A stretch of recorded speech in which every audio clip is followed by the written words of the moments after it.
Hello, Leo. Ito yung reading mo for the first week of September. I'm Purple Teen nga pala. And kung bago ka dito, please don't forget to subscribe sa aking YouTube. Paki-like and follow na rin yung aking Facebook page, TikTok, and Instagram. Sa mga interesado sa personal reading, mag-send lang kayo ng private message sa aking Facebook page. Yung link at details na kailangan ninyo nakalagay sa description below. Leo, ang lucky day mo ay Wednesday. Lucky numbers mo 19, 51, 35, 30, 39 at saka 38.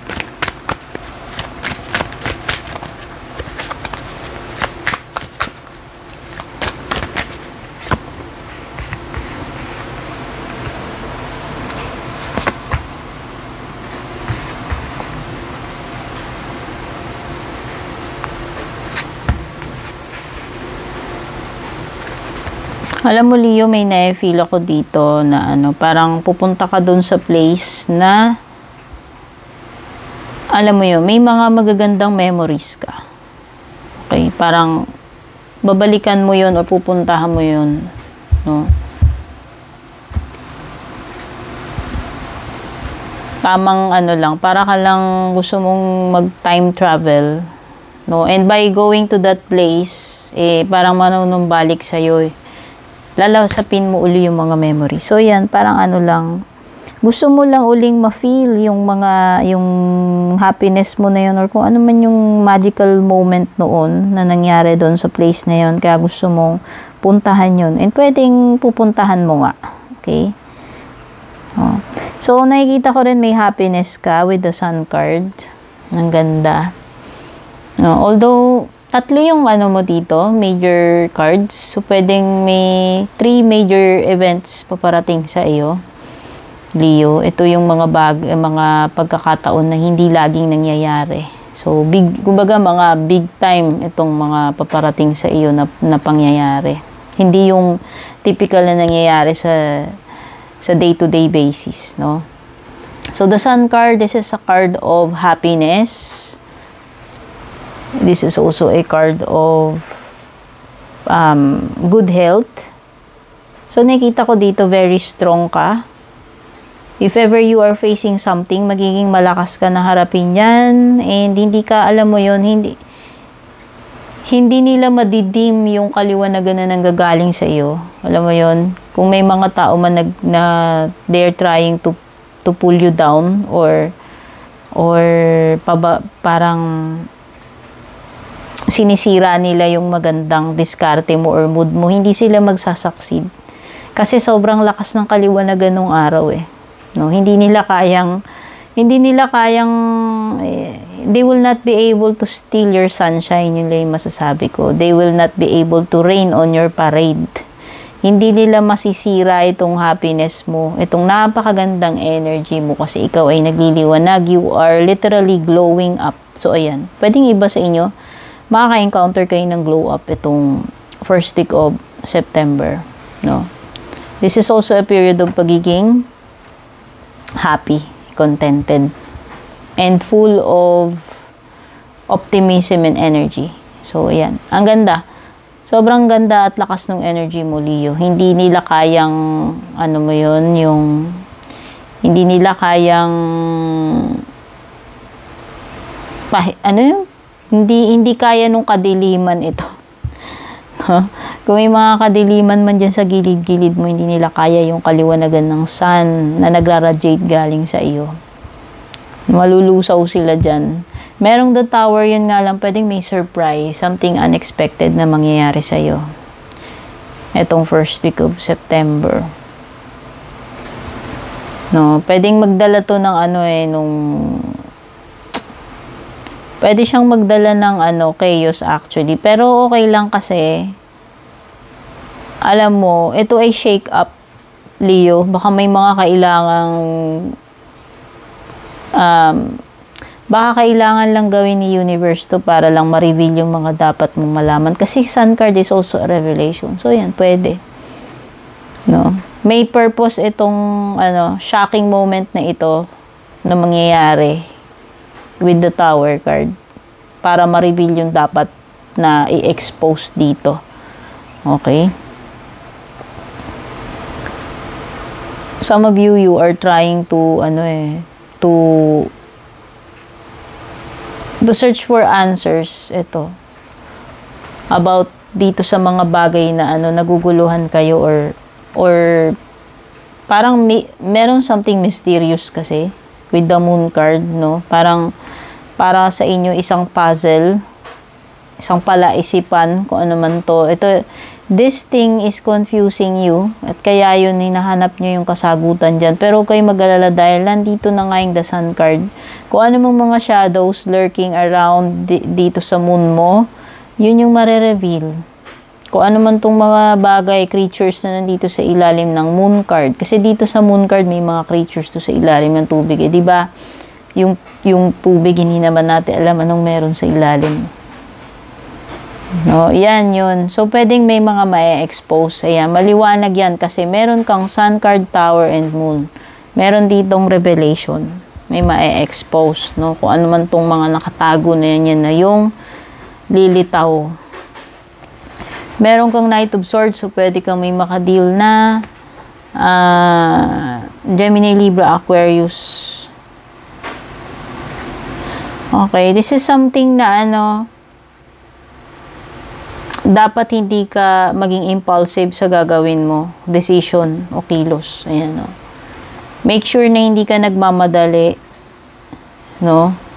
Yung hindi mo kumbaga parang yung prutas hindi dapat kinakalburo kasi maasim eh. Pag kinain mo, mukha lang siyang hinog sa hinog na pilit ba yan? Yung pag kinalburo mo, parang mukhang hinog outside, pero pag kinain mo, sama ng lasa, parang hilaw, okay? So, yan yun. Magiging half-baked ito kapag minadaliin mo ito. Yan na yung nafe-feel ko. So, wag ka rin magpapadala dun sa mga tao na parang minamadali ka nila.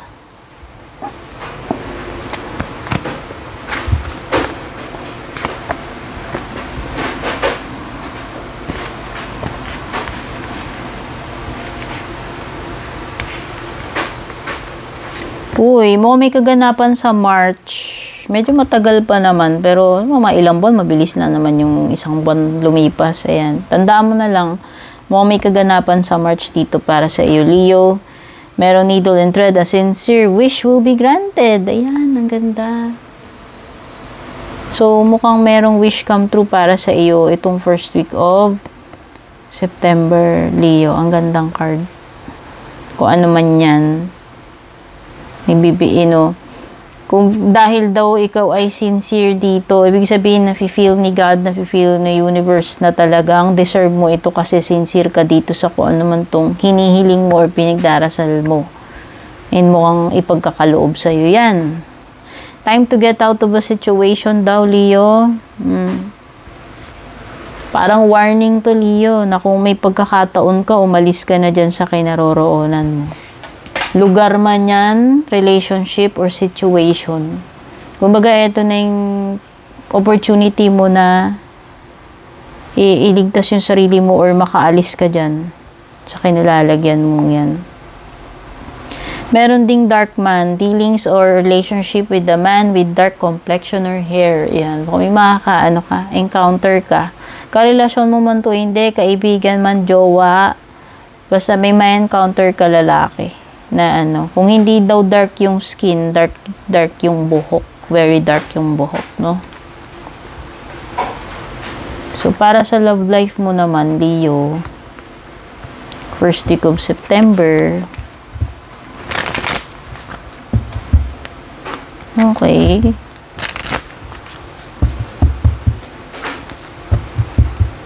Parang may nafe-feel din ako dito, Leo, na parang alam mo yun, yung bagay na nakatakda ng gagawin na pero last minute biglang hindi matutuloy yun. No, wag naman sanang kasal, ayan, no, meron. No. Baka naman yung iba sa inyo, kung kailan malapit na yung kasal, biglang may aatras or hindi matutuloy or magkakaroon ng aberya dun mismo sa event. Okay? Magkukos ng parang problema or chaos. Kasi chaos yan. Distraction, nasira yung cake ko. May something na parang ganun. Instead na maging okay, nasira yung outcome, parang ganun. Love life mo naman, Leo, first week. May mag-e-end yung iba dito.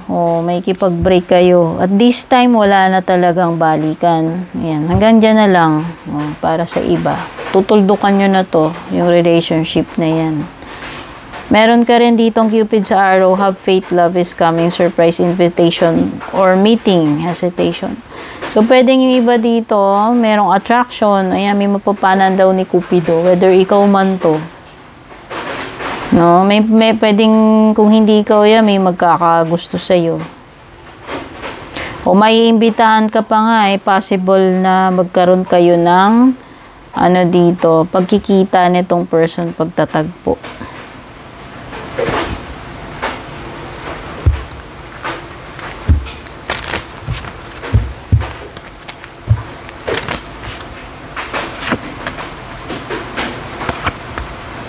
Wow! Pwedeng yung iba nga dito magiging blooming pagdating yung romance ninyo. May flowers kayo. Baka nga iba makatanggap pa kayong flowers from an admirer. Pero this is happiness. No? Whether sa romantic man ito, sa family, friendship, or sa sarili mo, this is a card of happiness. Pleasure. So, expect na may mga kumbaga may enjoy mo yung moment na yan. Hindi ka lang magiging happy talagang, alam mo yun, yung talagang na-enjoy mo, no?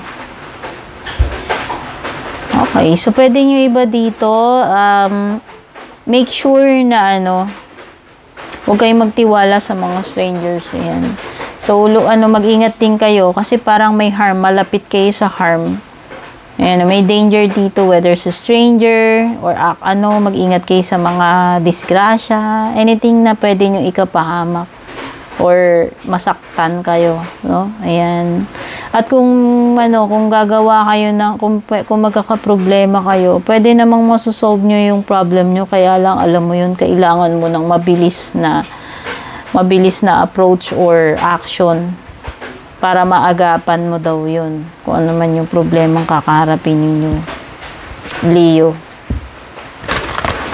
So, time is of the essence dyan. Kailangan,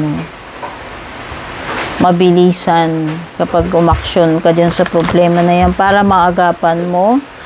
Para sa mga closing message mo, meron kang motivation. When spring approaches, the flower fairies urge you to spring into action. If there is something you've been merely thinking about doing, they say get busy doing it. So, ayan. Mukhang indication ito, Leo, na kung meron kang mga plano na napaprocrastinate mo or naisang tabi mo lately, this is now the time na matutuloy na yan. O baka ito yung mga travel plans na naudlot, na postpone, or anything.